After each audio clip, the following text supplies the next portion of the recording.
première étape, c'était de trouver un nom. Donc là, on s'est mis avec mes 3 associés autour de la table. Et effectivement, c'était un petit peu compliqué de trouver le nom. Donc on était parti sur Hulk. Je veux dire HULK.com. Okay. Donc inutile de te dire qu'en l'espace de 2 semaines, on a reçu un courrier de, je crois, c'était Disney ou Marvel. Je crois que Marvel s'est fait racheter par Disney en disant effectivement, vous n'avez pas le droit d'utiliser ce nom-là. Bon.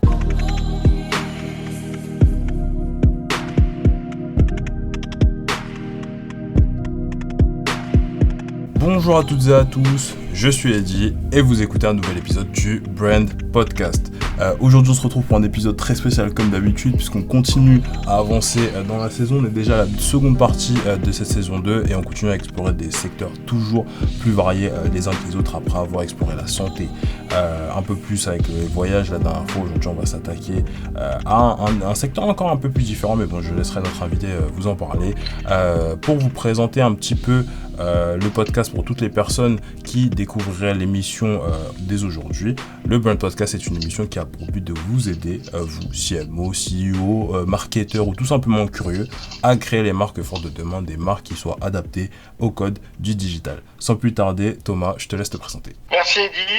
Écoutez, salut à toutes et à tous. Donc moi je m'appelle Thomas Effantin, j'ai 34 ans, je vais sur mes 35 au mois d'août. Donc on a monté Trust qui a un peu plus de 5 ans avec mes 2 autres associés qui sont Sébastien Tronel et Jonathan Lasquier, et on s'est attaqué à un marché qui est quand même qui est pas simple, qui est la livraison du dernier kilomètre. Donc nous, notre objectif vraiment, c'est de révolutionner ce dernier maillon de la chaîne qui est aujourd'hui pour les retailers, donc pour les grandes enseignes, extrêmement important. Et donc on a lancé cette boîte, comme je te dis, un peu plus de 5 ans. On est présent dans 2 pays qui sont la France et la Suisse. On espère développer notre service très très bientôt dans un nouveau pays, mais on fera probablement une annonce dans quelques mois. Et donc voilà, en tout cas, plaisir d'échanger avec toi. Et juste pour finir, on est un peu plus de 100 employés actuellement répartis dans toute la France et en Suisse. Ok, super intéressant. Donc, du coup, tu as déjà résumé les grands éléments pour cet épisode. Aujourd'hui, on va pas mal parler de stratégie de marque. Ensuite, on va continuer un petit peu plus sur l'expérience de marque. Et puis, on va un peu parler aussi de ton parcours, de ta vie, sur la partie plus personal branding. Et on finira sur la partie Fast and Curious version brand, comme à notre habitude. Sans plus tarder, je vais commencer avec ma première question. Alors, on a déjà parlé pas mal de stratégie de marque sur le podcast, notamment dans les premiers épisodes, dans le 3e, il me semble, avec l'épisode de La Lab, où on parlait de comment la créer, etc. Et pour créer une stratégie de marque cohérente, globalement, il faut se baser sur quelques éléments. Donc, il y a une liste, je dirais, de 5 ou 6 éléments que je vais être répéter pour mes questions. Mais du coup, si je devais les donner à l'audience, c'est l'histoire, les compétences de l'entreprise, la mission, l'orientation au marché, l'échelle, l'organisation, la réputation, ce genre de trucs. Et du coup, pour le coup, Trust, vous bénéficiez quand même d'une certaine reconnaissance. Maintenant, tu m'as dit, ça fait plus de 5 ans que vous exercez sur votre activité. Vous avez levé quasi 10 millions. Vous n'y êtes pas encore, mais à quelque chose près, on y est. Et du coup, ça mène à mes petites questions. Aujourd'hui, vous êtes en France, vous êtes en Suisse. Tu me parlais de demain ouvrir peut-être d'autres pays. Donc forcément, je suppose que ça envisage un développement peut-être en Europe, ce genre de choses. Et moi, je t'ai cité pas mal de piliers en intro pour construire une marque. Est-ce que si tu devais en prendre un ou deux qui sont bien plus importants que les autres au moment de faire cette transition en fait d'une marque française à une marque un peu plus internationale, ce seraient lesquels et pourquoi? Je sais pas si tu veux que je te les répète, les piliers, ou c'est good pour toi. Je veux bien que tu me les répètes rapidement. Ok, je t'ai cité du coup l'histoire, Ouais. les compétences de ta marque, donc plus tout ce qui est proposition de valeur, etc. La mission, ton orientation face au marché, donc ton rapport à tes concurrents, etc. L'échelle, donc à quel point tu exécutes vite ton marché, ton organisation, donc ta structure interne, ta réputation, et puis voilà, c'est tout. Le plus important pour moi, c'est l'équipe. Okay, c'est l'équipe, je sais pas si tu l'as cité tout à l'heure. C'est l'organisation, quoi. Ouais, l'organisation. D'avoir une idée, c'est bien, mais je pense que le plus important dans tout ça, tu le vois, parce que nous on a pas mal de concurrents que j'appelle, on va dire, confrères, qui sont sur le même secteur que nous. C'est gentil. Et en gros, je pense que ce qui fait vraiment la différence parmi les autres ou d'autres boîtes, c'est l'exécution. Et l'exécution, elle se fait grâce à l'équipe. Après, j'ai envie de te dire, effectivement, il y a des moments où tu dois te faire financer. Donc, si t'as pas les financements qui suivent tes ambitions, bah, c'est compliqué de se développer. Mhm. Surtout sur un marché comme le nôtre qui est extrêmement concurrentiel, où les fêtes sont quand même assez petites. Mhm. Parce que les gens n'ont pas l'habitude de payer, du moins la livraison. Ils Mhm. ont du mal à payer. Hein, donc voilà. Donc moi je dirais avant tout, si tu as une bonne équipe, tu peux aller extrêmement loin. Mhm. Voilà. En deux, je dirais effectivement, bah, tu as besoin d'être financé pour accomplir ce que tu as envie de faire avec l'équipe, parce qu'on Mhm. est tous très ambitieux. Et je dirais le troisième pilier, Mhm. qui rejoint un petit peu l'équipe, hein, qui l'a créé, c'est la culture. Ok. La culture d'entreprise te permet d'avoir des bases extrêmement solides et de développer, on va dire, sereinement. Mais c'est un job à plein temps. En tant que CEO, en tout cas, pour ma part, je suis extrêmement vigilant à la culture et à tout ce qui se passe dans la boîte. L'objectif, c'est de communiquer au maximum entre nous Mhm. euh, et d'avancer ensemble. Et à partir du moment où on va dire que c'est fluide entre nous tous, que les managers ont bien compris la vision et la direction qu'on voulait donner à la boîte, j'ai envie de te dire qu'il y a une grosse partie du travail qui est fait. Alors après, effectivement, on est une boîte, comme je disais, on a une de nos valeurs qui est on a l'écran, on lâche rien, Mhm. qui est aujourd'hui, chaque personne dans la boîte doit se reconnaître dans cette valeur-là. Et voilà, donc je dirais c'est vraiment ces trois piliers. Donc le premier, c'est effectivement l'équipe. Le deuxième, je pense que le financement est très important aujourd'hui, surtout dans mon domaine. Mhm. Et le troisième, c'est la culture d'entreprise. Ok, ok, ça marche. Donc en gros, ce serait ton organisation, donc comment tu arrives à avoir une équipe qui est bien structurée, hein, parce que c'est finalement ce qui est sous-entendu dans la partie l'équipe. Ce Ouais, serait du coup l'échelle, donc à quel point tu arrives à exécuter vite ton marché. Et dans la culture, on pourrait englober la mission finalement pour Trust, parce qu'il n'y a pas de culture sans mission, sans que les gens soient rattachés à un but un peu commun. Du coup, dans ces piliers-là, tu as écarté du coup l'histoire, les compétences de la boîte ou encore ouais. la réputation de ton entreprise. Moi, j'aimerais bien avoir ton avis sur pourquoi, par exemple, ces trois piliers-là, typiquement, tu les as pas privilégiés par rapport aux autres vis-à-vis du changement d'échelle. Parce qu'on pourrait se dire que pour scale une boîte de la France à l'Europe, bah, il faut recruter. Et si t'as pas de réputation, bah, du coup, tu Ouais, peux ouais, pas t'as raison. construire ton organisation, etc., etc. Donc, avoir un petit peu ton retour sur, voilà, je dirais que la réputation et l'histoire rentreraient un peu ensemble. Et puis, sur la partie compétences, pourquoi Ouais. privilégier l'un et pas l'autre, etc. La réputation, effectivement, elle est vachement importante. Donc, je pense que la réputation va te permettre de bien recruter en France, mais à Mhm. l'étranger, ça risque d'être compliqué parce que, si tu veux, nous, on s'était déjà développé à une époque au tout début de Trust, on s'est Mhm. pris une petite claque à Londres. J'ai envie de dire la réputation, à part les licornes qui sont reconnues mondialement ou du moins des licornes européennes dans toute l'Europe. Mhm. Euh, j'ai envie de te dire oui, la répute fait quelque chose. Mais à l'étranger, moi, je pense que ce qui te permet de recruter, c'est vraiment de vendre une histoire et de vendre une histoire à un candidat. Et moi, je dis, il faut arriver à trouver des gens qui ont le même ADN et qui partagent les valeurs que tu leur proposes, quoi. Mhm. Je veux dire les valeurs de Trusk. Mais effectivement, la réputation et l'histoire de la boîte est extrêmement importante parce que nous, on a un système d'onboarding qui dure sur 3 semaines, Mhm. une intégration. Et là, sur ces 3 semaines, bah, il y a toute une partie sur l'histoire de la boîte, pourquoi on a lancé la boîte, qu'est-ce qui s'est passé, quelles ont été les différentes étapes de Trusk, pourquoi on a décidé de faire ça, Mhm. quels sont nos deux services qu'on offre, parce qu'on en a deux, hein, et qu'est-ce qu'on attend de toi, quoi. Ok, ok, ok, super intéressant.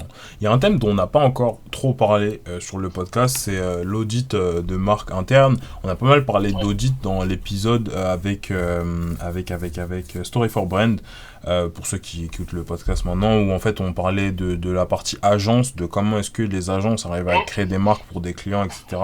Et c'est vrai que l'audit interne pour une marque qui n'est pas une agence, en général, ça sert quand même de point de départ pour adapter la marque à l'avenir, en commençant par l'histoire, les points de contact, etc., etc. Est-ce que vous avez procédé à un audit interne de votre marque ou pas du tout? Alors, je vais t'expliquer parce que l'histoire est assez drôle quand on a lancé Trusk. Mhm.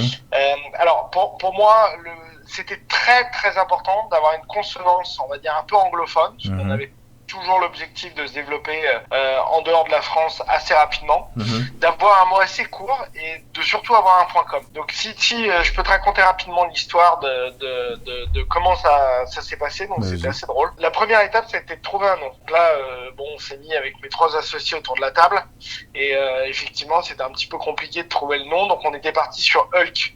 Je veux dire HULK.com. Okay. Donc inutile de te dire qu'en l'espace de 2 semaines, on a reçu un courrier de, je crois, c'était Disney ou Marvel. Je crois que Marvel s'est fait racheter par Disney en disant effectivement, vous n'avez pas le droit d'utiliser ce nom-là. Bon, jusque là, on avait fait nos premiers t-shirts.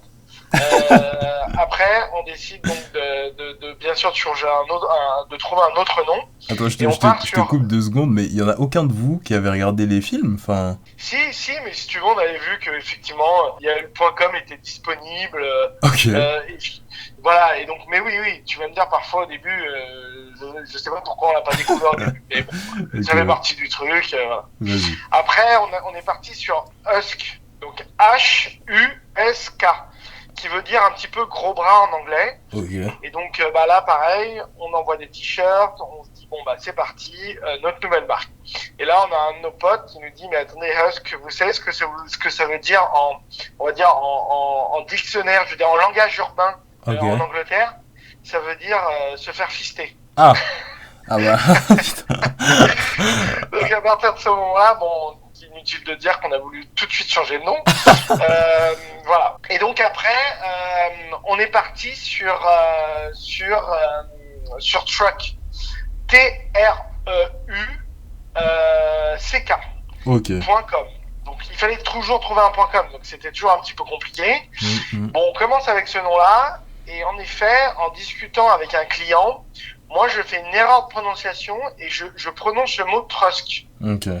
Et en fait, on s'est vite rendu compte que Truck, l'ancien, avait du mal à être écrit. Et Trusk sonnait bien parce que c'était encore plus court, très facile à prononcer et surtout, c'était un mélange de Truck et de Trust, de Trust, pardon, le camion de confiance. Et donc, là, il fallait regarder s'il était disponible. Alors, bien sûr que non, le .com était déjà pris par un Américain. Ah ouais? Qui aux États-Unis, basé à San Francisco. Donc, ce que j'ai décidé de faire, c'est directement d'appeler cette personne-là à San Francisco et de ne pas lui montrer qu'effectivement, on était en train de monter une boîte et que c'était dans un projet étudiant. Et que dans ce projet étudiant, on m'avait expliqué qu'il fallait que je monte un site internet avec un nom de domaine, avec un achat, etc. Et donc, je prends ma voix un petit peu oui, bonjour monsieur, alors bien sûr en anglais, je suis un jeune étudiant, voilà mon projet, je vais envoyer une petite description de ce qu'on devait faire, donc bien sûr tout était fake, et j'avais dit, l'école me donne un budget de 500 €, mais moi je suis prêt à rajouter 300 € pour m'acheter le nom de domaine. Ah mais il le vendait cher en plus le truc. Oui alors pardon excuse-moi, entre-temps j'ai oublié de le signaler, le nom, il me proposait le nom à 15 000 $. Ah bon? Donc bien sûr, moi c'est à ce moment-là où j'ai dit non mais c'est pas possible, donc je lui ai envoyé un descriptif en lui disant voilà moi ce que je compte faire, nanani nanana. Et donc au final je suis arrivé à négocier à 800 $. En fait j'ai découvert qu'à la fin c'était quelqu'un qui avait plein de noms de domaine et qui les utilisait pas, donc pour lui c'était tout bénef. Okay. Mais bon pour nous première victoire. Ah mais attendez, donc, on achète le nom de domaine. Je te coupe de nouveau, 15 000 $ pour Trusk, mais je sais pas ce que ça veut dire, mais c'est quand même, enfin je veux dire t'étais vraiment déterminé quand même. Enfin, moi, je vois 15 000 $ et je me dis, bon, on va changer de nom, les gars. Enfin, le truc. Écoute, je sais pas, ce nom était fait pour nous. Donc, j'ai dit, attendez, avant de changer de nom, essayons de le négocier. Et effectivement, on est arrivé à négocier. Bon, et 800 $, c'était raisonnable. Ok. Et à partir de ce moment-là, on a lancé Trusk, et donc là vient l'histoire de comment trouver le logo. Et là c'était assez drôle parce que là on passe par quelqu'un de The Family au tout début, parce que The Family nous a incubé au tout début du lancement de Trusk, en lui expliquant voilà ce qu'on veut faire, voilà je t'explique un peu la marque, nanani nanana. Et quelques échanges, il y a quelques échanges entre la directrice graphique et nous, et elle me fait une proposition de logo avec un cheval. Avec un cheval? Un cheval écrit Trusk dessous. et donc là, bah, inutile de dire que je lui ai fait comprendre qu'on n'était pas du tout d'accord sur la vision qu'on voulait donner à la marque. Et donc, bah, à partir de ce moment-là, on s'est dit, bon, tu sais quoi, maintenant, c'est pas très important. Ce qu'on va essayer de faire, c'est on va prendre une bonne couleur qui est le bleu, que j'adore, un truc un peu punchy, et on va écrire Trust avec la police qui a évolué. Et c'est comme ça que le nom est, c'est comme ça qu'on a trouvé le nom de marque, et voilà. Et après, au fur et à mesure, donc, ça a évolué. Et c'est vrai que au tout début, c'était un simple, effectivement, police écrit Trust avec une couleur un petit peu fade au début, un peu, tu vois, bleu clair, et pour très vite évoluer sur un bleu tout de suite bien plus punchy. Et à un moment, au bout de 2 ans, on va dire, de 2 ans et demi, on a décidé de restyler un petit peu toute la marque et de donner un truc beaucoup plus professionnel. Parce qu'au tout début, on était vraiment axé sur les particuliers. Et très rapidement, on est parti sur le professionnel. Et donc, notre objectif, c'est de donner confiance, à nos clients. Et c'était d'avoir quelque chose de beaucoup plus strict, moins arrondi, moins... tu vois, je trouvais que parfois notre marque, elle faisait un peu trop... tu vois, elle n'était pas assez stricte pour les pros. Et donc là, on est passé par une super agence qui s'appelle l'agence Lord. Et je t'avoue que c'était la première fois que je passais par une agence. Et à partir de ce moment-là, on a travaillé la plateforme de marque. Et on en est arrivé à 2 points d'inspiration qui étaient d'un côté l'aviation, donc avec tout ce marquage, le fait que ça soit quand même un business très safe, très structuré. Et d'un autre côté, j'aime beaucoup la F1, ses couleurs, tu vois, cette sensation de vitesse et ce genre de choses. Et donc on a essayé de faire un petit peu un mélange des deux. Pour créer cette nouvelle identité qui est celle de Trust que tu peux voir sur le site internet avec une couleur très flashy et tu vois un mélange de bleu, d'orange, de jaune. Maintenant on vient de mettre le vert un petit peu pour les Trust électriques et voilà, on en est très content. Et là petit à petit on est en train de restyler un petit peu parce que le message de Trust qui évolue dans le temps, et je pense que d'ici la fin de l'année, au début de l'année prochaine, il va y avoir un restylage du site internet avec un nouveau message parce que on évolue pas mal. Ok, ça marche. Si tu devais me résumer, parce que c'est vrai que tu m'as expliqué comment vous avez fait ça au tout début, mais me résumer votre démarche si vous deviez la faire aujourd'hui, sur tout cet audit de marque, etc., comment ça s'organiserait chez vous en interne? Puisque ce qui me semblait, c'était qu'en pré-call, Sonali me disait que du coup, vous avez plein de prestataires externes, et que vous étiez pas mal aussi à l'intérieur de la boîte. Donc tu me disais 100 à l'intérieur. Si aujourd'hui vous deviez refaire ce process, mais maintenant avec toutes les équipes que vous aurez, etc., de manière très concrète en organisation, comment est-ce que vous feriez la chose en fait? C'est une très bonne question. Bah ça, je demanderai à Sonali, je pense. Je lui dirais, bon, comment on fait? Non, mais écoute, je sais pas, peut-être m'inspirer de comment on a trouvé nos valeurs avec Trust, on s'est tous enfermés. Bon, à l'époque, on était quand on trouvait nos valeurs, on était une 20aine ou 25 et on avait loué un endroit où on s'est un petit peu isolé, on s'est fait accompagner et l'objectif c'était au fil des discussions, d'ateliers, on est arrivé sur nos 6 valeurs et je pense que je ferai pas ça avec tout le monde parce que aujourd'hui c'est compliqué de travailler avec 100 personnes. Néanmoins, je pense que j'écrémerai le travail avec une quinzaine de personnes. Tu vois, potentiellement les managers plus les membres du COMEX. Et à partir du moment où on a trouvé, on a 3 ou 4 pistes, c'est effectivement sonder les équipes et là leur demander effectivement quel est leur choix, quelle est la vision et tu vois, mais vraiment les guider sur 2 ou 3 mois parce qu'autrement ça peut vite devenir le bordel. Tu vois, quand on avait fait effectivement les flocages et les équipements, les uniformes, pardon, on avait fait 2 ou 3 propositions et chacun devait voter et effectivement à la fin c'est nous qui choisissions, mais déjà ça nous permettait de nous guider sur notre choix quoi. Ok, parfaitement clair. J'aimerais bien qu'on parle d'un truc, sachant qu'il nous reste une petite minute sur cette partie plus marque, tout ça.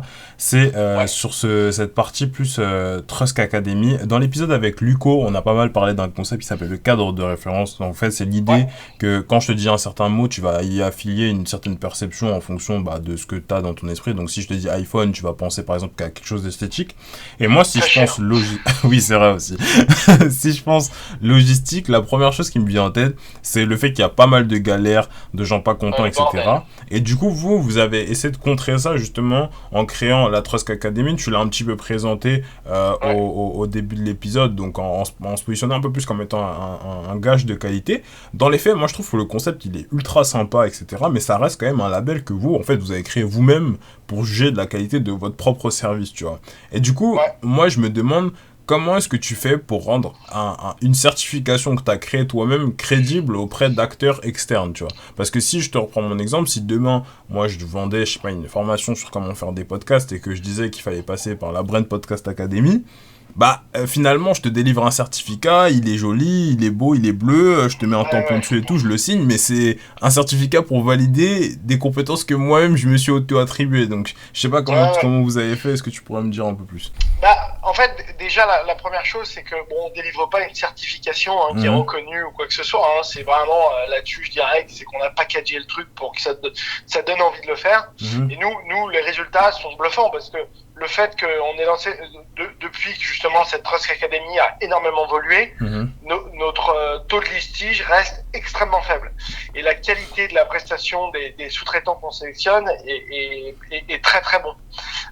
Donc, si tu veux, bon, l'objectif c'est pas de devenir une école agréée par l'État, ça Mhm. reste la Trust Academy pour sélectionner nos sous-traitants. Parce que Ok. bon, pour que je le dise bien aux auditeurs, nous on travaille pas avec des auto-entrepreneurs ou des particuliers, on travaille avec des sociétés, je veux dire avec des professionnels du transport. Mhm. Donc l'objectif, via cette formation, donc elle se décompose en 3 étapes. La première étape, c'est tu dois nous remettre un certain nombre d'informations sur le site, sur notre site internet pour bien vérifier déjà si tu es une société. Mhm. À partir du moment où tu es validé, on t'invite à une journée. Donc le matin, c'est de la pratique, de la théorie, pardon, et l'après-midi, c'est de la pratique. Alors, on Mhm. n'a pas pour vocation encore à former les gens parce que normalement, les sociétés doivent déjà être formées, mais déjà à sélectionner, voir quelles sont les sociétés professionnelles et celles qui sont moins sérieuses. Et à partir de ce moment-là où tu as validé cette deuxième étape, tu rentres en période de test d'1 mois.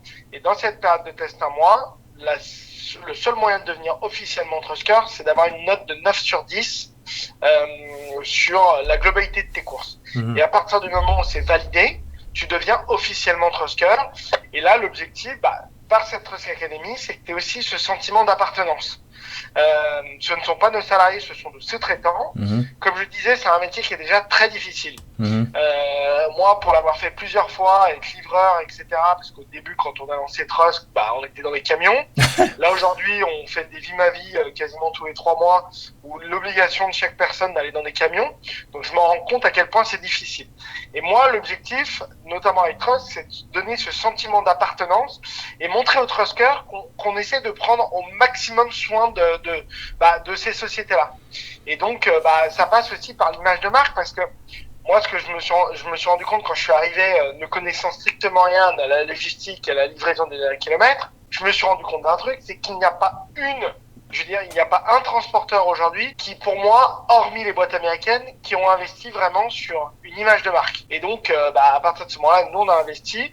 Et ça, moi, j'ai besoin que le transporteur partage nos valeurs et se dise, OK, je tombe sur une boîte de transport qui est aujourd'hui professionnelle et avec qui j'ai envie de travailler.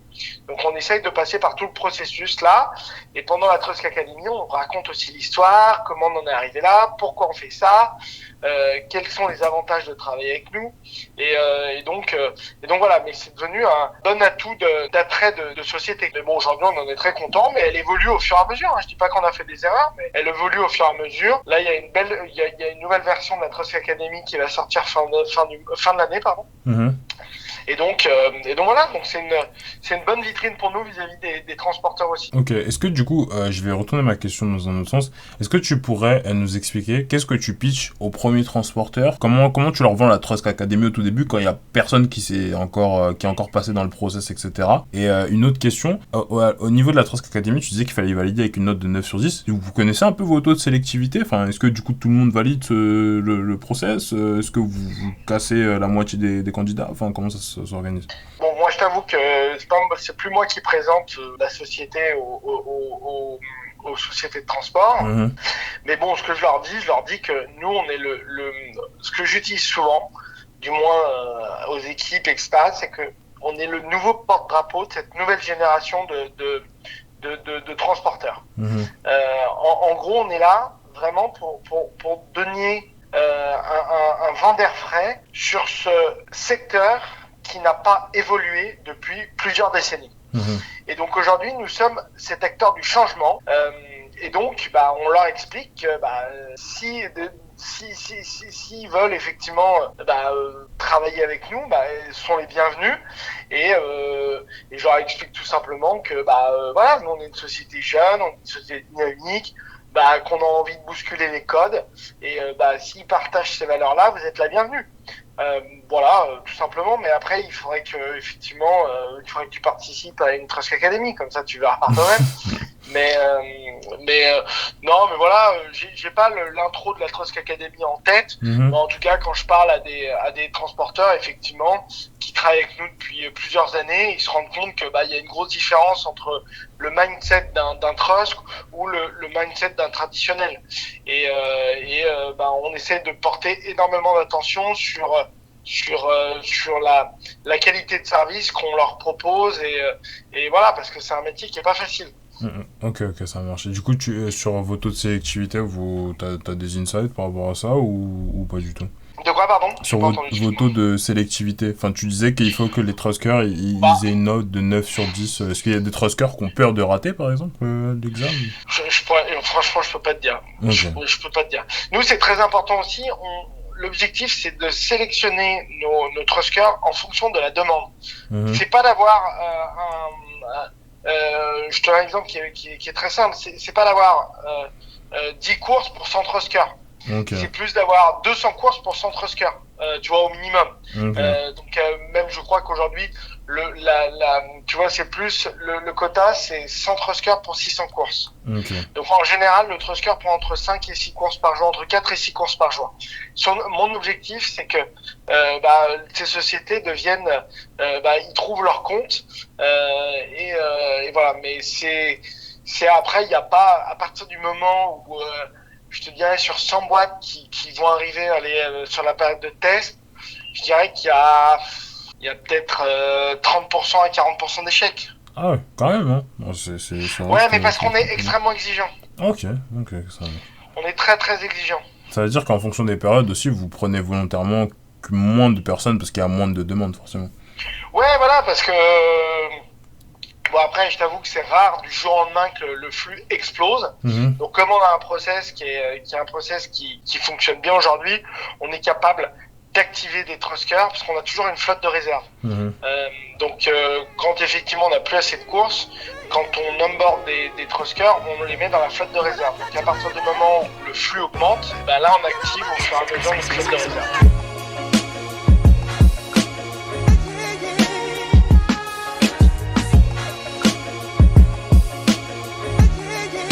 Ok, super intéressant.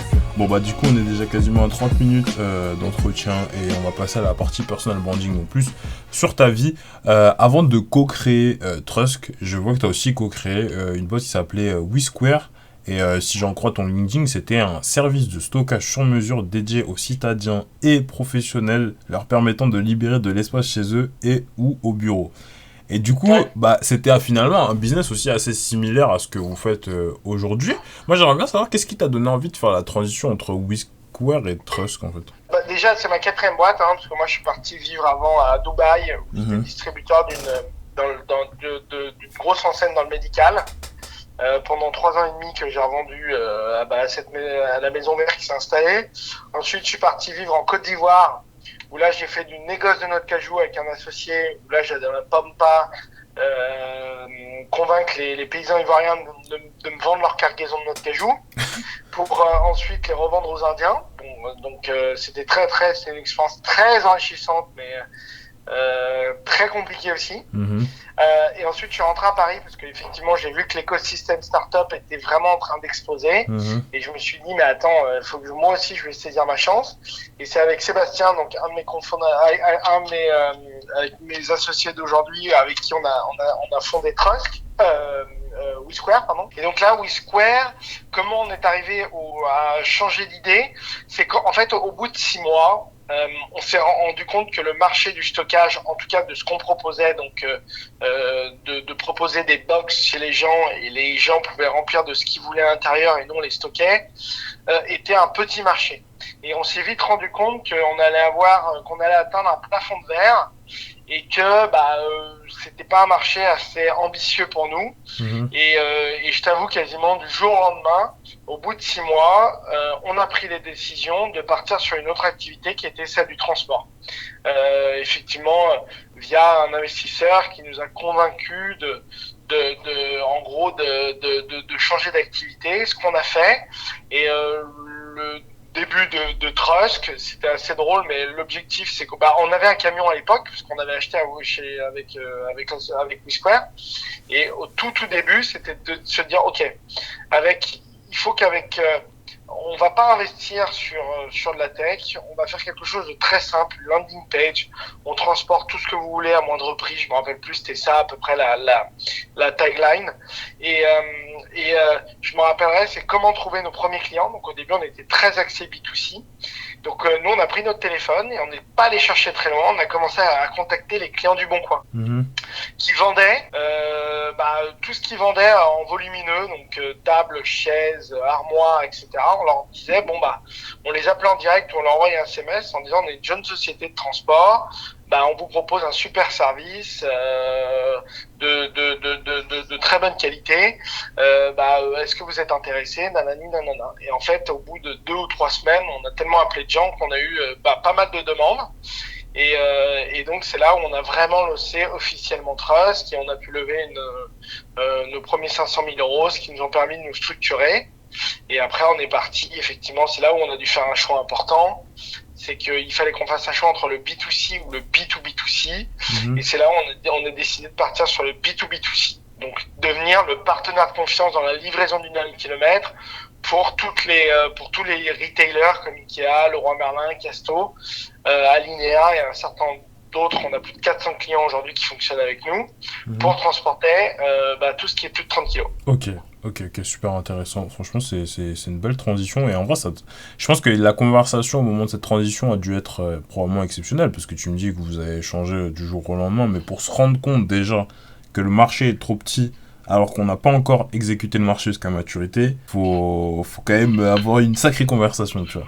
Et... Ouais, alors moi je pense que la qualité aussi, c'est d'un entrepreneur, alors c'est vrai qu'il faut être têtu, mais pas trop. Faut être résilient, et en effet, il faut être en mode veille, quoi. Et c'est vrai que directement, au bout de 5-6 mois, on s'est vite convaincu nous-mêmes en disant on touche à trop de métiers différents, et on sent que ça va pas le faire. Et après, t'as cette sensibilité. Moi, je travaille beaucoup à l'instinct. Donc effectivement, j'ai senti le truc, et mon associé a senti la même chose au même moment, et on s'est dit les bingo, on y va, de toute façon on n'a rien à perdre. Ok, ça marche. Je vois que, tu m'en as parlé, mais du coup c'était ma seconde question, que tu as fait du coup du négoce entre l'Inde, la France et la Côte d'Ivoire, du coup. Non, que entre la Côte d'Ivoire et l'Inde. Pas avec l'Inde, pas avec la France. Ok, entre la Côte d'Ivoire et l'Inde, du coup, pour des noix de cajou. Moi, j'aimerais bien savoir qu'est-ce que ça t'a appris, cette expérience internationale, que tu réutilises aujourd'hui dans Trust, en fait. Écoute, ça m'a appris à relativiser sur la vie. Ça m'a appris aussi que le business c'est important, mais que la vie à côté est extrêmement importante aussi. Parce que moi, je pense que, en tout cas pour ma part, j'ai toujours du mal à croire les mecs qui ne cessent de travailler. qui n'ont aucune vie à côté du travail. Et c'est là où je me suis rendu compte que tu as besoin d'avoir une stabilité au niveau professionnel, mais également familial ou amical, qui te permettent, en tout cas pour ma part, d'être beaucoup plus performant. Et c'est là où je me suis dit, voilà, il faut que tu fasses quelque chose vraiment où t'as pas la boule au ventre. Le matin, quand tu te lèves et que t'as la boule au ventre, c'est que déjà pour moi c'est fini. Tu peux changer. Et moi, le fait qui m'a décidé de changer aussi, c'est que du négoce, c'est tu prends une marchandise, t'as un cours, et donc c'est un métier qui, je trouve, était très très stressant. Et c'est vrai que je n'avais pas dans ce métier-là, il n'y avait pas la sensibilité marketing qui est pour moi aussi. J'aime beaucoup le marketing et la communication. Et c'est vrai que ça me manquait dans ce business-là. Et de construire une marque, construire de zéro, alors que le négoce, c'est vraiment t'achètes, tu revends, t'as un cours, etc. Donc tu crées pas forcément de valeur. Et à partir de ce moment-là, c'est ce qui m'a fait changer d'avis aussi. Et voilà, c'est pour ça qu'on en est arrivé à Trust. Mais l'Afrique m'a fait vivre des expériences qui sont formidables aussi, hein. Des expériences aussi compliquées, parce que quand tu te reçois, quand t'as un Kalachnikov, je veux dire, quand on te met une Kalachnikov sur la tempe, si tu veux, ça fait toujours un peu bizarre. Donc, si tu veux, j'ai vécu des émotions avec mon associé qui étaient un peu compliquées, parce que c'était la période les élections Gbagbo-Ouattara. Et donc, c'était très très tendu, et nous, on avait décidé de rester à ce moment-là, mais on est vite parti en fait à un moment. Parce qu'il y a un moment, business c'est bien, mais la vie c'est très très bien, quoi. Ok, ça marche. J'avais une autre question avant qu'on enchaîne sur la partie plus Fast and Curious, tout ça. C'est si on pense en plus en mode spécialité, parce que c'est vrai que moi j'ai vu aussi dans ton parcours que tu as fait une école de commerce aussi. La logistique en école de commerce, c'est pas le truc qui a le plus la cote. En règle générale, les gens, comme tu disais, ils veulent faire aussi peut-être du marketing, de la finance, ce genre de trucs. Et toi, mine de rien, en faisant du négoce, t'avais déjà un peu fait de la logistique.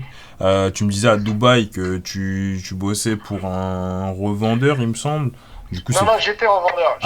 T'étais revendeur. J'étais revendeur de cette enseigne, d'une enseigne française. Ok. Donc, c'était du commercial. Donc, ouais, ok, c'était du commercial. Là, du coup, avec WeSquare, c'était encore de la logistique. Avec Trust, qui a aussi encore un peu de logistique. Et du coup, moi, j'aimerais bien savoir, ça devient d'où cet amour de ce secteur? Parce qu'en fait, je me dis, tu vois, quand, par exemple, vous vous rendez compte que le marché, il est trop petit, vous auriez pu faire une boîte qui a complètement rien à voir. Enfin, je veux dire, la French Tech, comme tu disais, était en train d'exploser, etc. Moi, je pense que c'est le pur hasard qu'on soit arrivé dans la logistique, hein, parce que je t'avoue que la logistique, c'est pas ma passion non plus, hein. Moi, ce que j'ai trouvé justement excitant, c'est de partir sur un marché qui est colossal, hein, qui est le transport, la livraison des kilomètres et la log, et de partir d'une feuille blanche sans rien connaître à la log.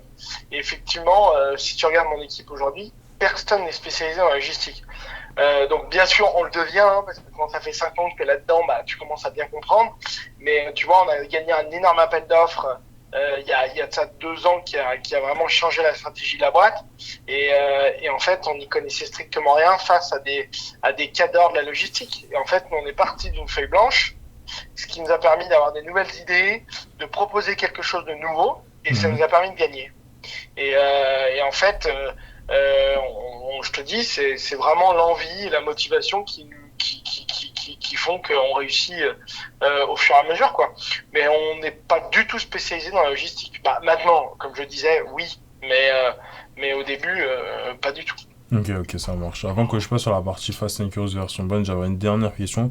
Dans l'épisode avec Worldia, Aja, donc à qui je passe le bonjour, me disait que ça manquait de livres dans le podcast. Du coup, j'aimerais bien savoir si tu avais un livre ou une source de contenu à conseiller à nos auditeurs pour progresser sur la partie marketing.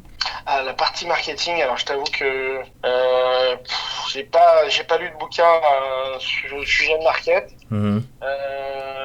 Moi, je lis plus des biographies, tu vois, par exemple le livre sur le fondateur de Nike, ou de Virgin Galactic, Richard Branson aussi, très inspirant. Et je t'avoue que moi, mon problème, c'est que le soir, quand je commence à lire, je m'endors direct. J'ai toujours une difficulté à rester concentré. Ce que j'aime bien écouter, effectivement, c'est les podcasts. Les podcasts, tu vois, qui durent 1 à 2 heures et demie, et c'est vrai que ça, c'est très très inspirant. Et en général, j'écoute souvent des entrepreneurs. Ok, que ça marche. T'en auras un de podcast à nous conseiller? Bah, je suppose que tu dois connaître, mais Génération Génération Yourself. Do It Yourself, pardon. Mhm. C'est vachement bien. Ok, ça marche. Bon, bah, du coup, on va finir avec la partie Fast and Curious version brand. Donc, Fast and Curious, le concept de Combini version brand, le concept du brand podcast. T'as 3 propositions. Choisis entre l'une et l'autre le plus rapidement possible. Thomas, est-ce que t'es prêt? Ouais. Niveau potentiel, t'es plutôt trust particulier ou business? Business. Niveau impact sur les clients, t'es plutôt visuel de marque sur un camion ou dans le métro? Camion. Pour la reconnaissance B2B, t'es plutôt French Tech 120 ou Next 40? French Tech 120. Pour finir, Thomas, quelle est ta question pour moi? Quelle est ma question pour toi? Alors moi qui aime bien les fringues, quelle est ta marque de vêtements préférée et pourquoi? Là, il est dur. Là, il est dur. Alors, du coup, pareil, on va encore mettre un peu de contexte, etc. C'est vrai qu'il y a eu pas mal d'affaires autour des Ouïghours, notamment. Et en vrai, ça me fait mal au cœur parce que c'est vrai que beaucoup de marques qui étaient dans cette affaire sont des marques que j'apprécie particulièrement. C'est vrai que Nike était impliqué, pas mal. Zara était impliqué, pas mal aussi. Uniqlo était impliqué, pas mal aussi. Alors que moi, j'aime beaucoup ce qu'Uniqlo fournit, surtout sur la résistance des habits, puisque c'est vrai que j'essaye de plus en plus de m'habiller sur Vinted, ce genre de magasins, etc. Et je t'avoue que si je devais en donner une comme ça, ce serait par période. Quand j'étais plus jeune, ça serait Nike. Maintenant, en grandissant, j'achète de moins en moins chez eux.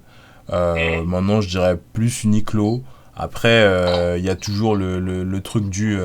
c'est vrai qu'il faut avoir comment on appelle ça, des marques de vêtements qui soient plus éco-responsables, etc., etc. Mais je vous avoue qu'en étant étudiant, il y a certaines marques, c'est pas non plus à ma bourse. Donc bon, j'essaye de faire au mieux pour prendre du coup sur des Vinted, de la seconde main, etc., pour réduire au maximum l'impact. Mais bon, ça reste quand même un peu plus de fast fashion, je l'avoue. Du coup, ça clôture assez bien l'épisode. Pour toutes les personnes qui nous écoutent toujours après un peu plus de 41 minutes de podcast, n'hésitez pas à nous mettre 5 étoiles sur les plateformes de téléchargement telles que Apple Podcast. Ça aide toujours à développer le podcast, à liker la vidéo si vous la regardez sur YouTube. Les podcasts sont toujours disponibles gratuitement sur YouTube, donc Brand Podcast, BRVND Podcast. Sur la chaîne, il y a tous les podcasts disponibles. N'hésitez pas à commenter aussi, ça nous aide à monter dans la catégorie marketing. Voilà, on est classé depuis la première saison et du coup ça permet d'être mis en avant, c'est plutôt sympathique. En tout cas, moi, c'était un plaisir d'avoir fait cet épisode avec toi, Thomas. Je pense que nos auditeurs ont eu plein de valeurs et plein de conseils applicables et j'espère que ils les mettront en pratique. Et puis surtout, moi, je vais vous dire à la semaine prochaine, à lundi 8h pour un nouvel épisode. Et nous, on se dit à très vite. Allez, merci beaucoup.